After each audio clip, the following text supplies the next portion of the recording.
تو یہاں سے کوئی میسج لے کے جائے, اور وہ میسج اب کیا دینے کی کوشش کر رہے ہیں اللہ کے رسول صلی اللہ علیہ وسلم سورۃ الغاشیہ کے ذریعے سے, وہ میں اب آپ کو بتاتا ہوں. جیسے کہ میں نے کہا کہ الغاشیہ کے معنی ہے ڈھانپ لینے والی, یعنی یہ قیامت کا ایک نام ہے, تو گویا اس میں قیامت کا تذکرہ مل رہا ہے. تو اللہ تعالیٰ ارشاد فرما رہے ہیں کہ حل اتاک حدیث الغاشیہ, اے سورہ مبارکہ کے پڑھنے والے یا سننے والے, کیا تجھے الغاشیہ کا کچھ پتہ ہے؟ کیا تجھے الغاشیہ کے بارے میں کچھ معلوم ہے؟ پھر اللہ تعالیٰ خود مہربانی کر رہے ہیں, بتا رہے ہیں کہ چلو میں بتا دیتا ہوں کہ وجوہ, تجوید کے ساتھ نہیں پڑھ رہا, لفظ کے اینڈ کے ساتھ ہی پڑھ رہا ہوں صرف, کہ وجوہ یومئذ خاشیہ, کئی چہرے, بہت سے چہرے اس دن جھکے ہوئے ہوں گے. ہم عام طور پر اپنے لیے بلکہ اس دنیا کے لیے ایک خاص لفظ بولتے ہیں, یہ دنیا جو ہے دارالامتحان ہے, بولتے ہیں نا دنیا دارالامتحان ہے. امتحان کا نام جب بھی آتا ہے, امتحان کے ساتھ چند چیزیں جڑی ہوئی آپ کو ملیں گی. امتحان کے ساتھ جو پہلی چیز ہے نا جڑی ہوئی, وہ ہے ایک طالب علم, کیونکہ امتحان کس کا ہوتا ہے؟ طالب علم کا. گویا جب ہم کہتے ہیں نا کہ دنیا دارالامتحان ہے, تو ہم سب کیا ہے؟ طالب علم. امتحان ایک سلیبس کے تحت لیا جاتا ہے, آپ کو سلیبس دیا جاتا ہے اور کہا جاتا ہے کہ اس میں سے آپ کا امتحان ہوگا. وداؤٹ سلیبس امتحان نہیں ہوتا. ایک سلیبس جڑ گیا ساتھ, امتحان ہوتا ہے, طالب علم کا امتحان ہوتا ہے, ایک سلیبس کے تحت امتحان ہوتا ہے, اور ایسا کبھی نہیں ہوتا کہ اس امتحان کا رزلٹ نہ نکلے. امتحان کا رزلٹ بھی نکلتا ہے, ٹھیک ہے نا, اور رزلٹ جس دن نکلتا ہے اس دن کو کیا کہتے ہیں؟ نتیجے کا دن. ٹھیک ہے, نتیجے کا دن یعنی ریزلٹ ڈے. تو ریزلٹ ڈے بھی ضرور ہوتا ہے, اور ریزلٹ ڈے کو دو طرح کے طالب علم ہوتے ہیں صرف. کون کون سے؟ پاس ہونے والے اور فیل ہونے والے. اور اس دن جو پاس ہونے والے طلباء ہوتے ہیں نا, انہوں نے چونکہ محنت کی ہوتی ہے, انہیں پتا ہوتا ہے ہم نے پاس ہونا ہے, ان کا امتحان اچھا ہوا ہوتا ہے, لہذا وہ فریش پھر رہے ہوتے ہیں, ان کے چہرے فریش ہوتے ہیں. اور جس طالب علم نے سارا سال محنت ہی نہ کی ہو, سلیبس پڑھا ہی نہ ہو,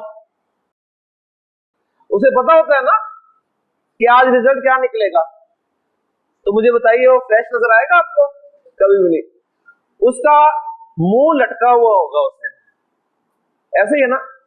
تو بس اگر آپ سب یہ بات جانتے ہیں تو اب ذرا سورۃ الغاشیہ کو غور سے سنیے گا. الغاشیہ قیامت کا نام ہے, اور قیامت ریزلٹ ڈے ہے. قیامت کیا ہے؟ Result day. قیامت کا دن ریزلٹ ڈے ہے نا, اس دن ریزلٹ اناؤنس ہوگا, اور دو طرح کے طلباء ہوں گے, پاس ہونے والے, فیل ہونے والے.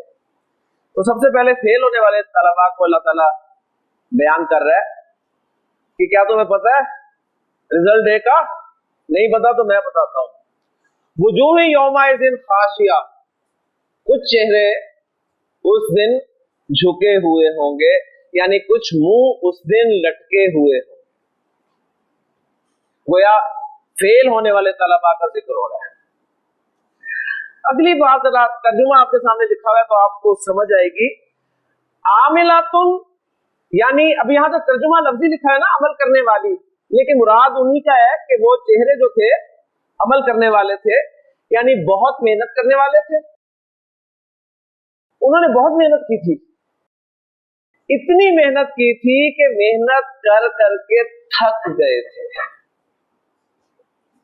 اب یہاں آپ حیران ہوں گے کہ نتیجے کے دن ایک طالب علم کا منہ لٹکا ہوا ہو, حالانکہ آپ نے اسے دیکھا تھا کہ سارا سال اس نے بڑی محنت کی تھی، نہ وہ کھیلتا تھا، نہ دوستوں میں بیٹھتا تھا، نہ موبائل یوز کرتا تھا، دن رات محنت کرتا رہتا تھا. تو آپ حیران ہوں گے کہ نہیں ہوں گے کہ اس کا منہ کیوں لٹکا ہوا ہے؟ تو اللہ تعالیٰ کیا ارشاد فرما رہے ہیں، وجوہ یومئذ خاشعہ، کچھ چہرے اس دن جھکے ہوئے ہوں گے، کچھ منہ اس دن لٹکے ہوئے ہوں گے، حالانکہ انہوں نے بہت محنت کی تھی، اور اتنی محنت کی تھی کہ محنت کر کر کے تھک گئے تھے. کیا کہتے ہیں آپ، ایسا طالب علم آپ کو نظر آئے جو سارا سال آپ کو محنت کرتا ہوا بھی نظر آئے، تھکا ہارا نظر آئے، لیکن پھر بھی فیل ہو جائے، تو آپ اس کے بارے میں کیا رائے کام کرتے ہیں؟ جی اس نے اکارڈنگ ٹو سلیبس محنت نہیں کی. محنت کی اس نے، لیکن جو سلیبس اسے دیا گیا تھا نا وہ نہیں اس نے پڑھا. صحیح، دن رات لگا دیا، نہ کھانے کا ہوش، نہ کھیلنے کا ہوش، آؤٹ آف سلیبس محنت کی. تو جب امتحان ہوا تو سلیبس جو اس نے تیار کیا تھا اس میں سے کچھ بھی نہیں پوچھا گیا، اور جو پوچھا گیا وہ اس نے تیار نہیں کیا تھا. فالو کر رہے ہیں نا، کر رہے فالو. اب اس کا کیا مطلب ہے آؤٹ آف سلیبس؟ ڈائریکشن صحیح نہیں تھی محنت کی. اس کے دو مطلب ہے. ایک مطلب آپ کو سمجھ میں آئے گا کہ حضرت عمر رضی اللہ تعالیٰ عنہ ایک مرتبہ عیسائی راہب سے ملے تھے. راہب سمجھتے ہیں؟ رہبانیت جسے ہم کہتے ہیں. رہبانیت کیا ہے جی؟ دنیا چھوڑ دینی، پہاڑوں میں جنگلوں میں نکل جانا. کس وجہ سے؟ اللہ کے خوف کی وجہ سے، آخرت کے حساب کتاب کے ڈر کی وجہ سے. تو کتنا پازیٹیو جذبہ ہے. ہم نے کل پڑھا کہ 2 جنتیں ملیں گی جسے اللہ کا خوف ہوگا، لیکن اللہ کے رسول صلی اللہ علیہ وسلم نے فرما دیا کہ لا رہبانیت فی الاسلام، اسلام میں رہبانیت نام کی چیز نہیں ہے. اللہ کا خوف رکھنا ہے، لیکن اسی دنیا میں رہتے ہوئے، انہیں لوگوں کے بیچ رہتے ہوئے اللہ سے ڈر کے زندگی گزارنا. یہ کوئی طریقہ نہیں ہے کہ لوگوں کو چھوڑو، پہاڑوں میں نکل جاؤ، جنگلوں میں نکل جاؤ. حالانکہ جذبہ بڑا اسٹرانگ ہے اللہ کا خوف، لیکن اسلام میں منع ہے. تو حضرت عمر رضی اللہ عنہ عیسائی راہب سے ملے، اس حال میں ملے کہ اتنا بوڑھا ہو چکا تھا وہ کہ اس کی یہ جو بھویں تھی یہ اس کی آنکھوں پہ لٹکی ہوئی تھی، اور اس حالت میں بھی وہ اللہ کی یاد میں مصروف تھا، اللہ کا ذکر کر رہا تھا. حضرت عمر نے جب اسے دیکھا تو آپ رضی اللہ عنہ کی آنکھوں میں آنسو آ گئے، اور آپ نے سورۃ الغاشیہ کی یہ آیات تلاوت کی کہ وجوہ یومئذ خاشعہ عاملۃ ناصبہ، کہ کچھ چہرے اس دن جھکے ہوئے ہوں گے، منہ لٹکے ہوئے ہوں گے، بڑی محنت کرنے والے ہوں گے، محنت کر کر کے تھک گئے ہوں گے، لیکن پھر بھی فیل ہوں گے. ڈائریکشن صحیح نہیں تھی. تو یہاں پر ڈائریکشن صحیح نہیں تھی، کیا مطلب؟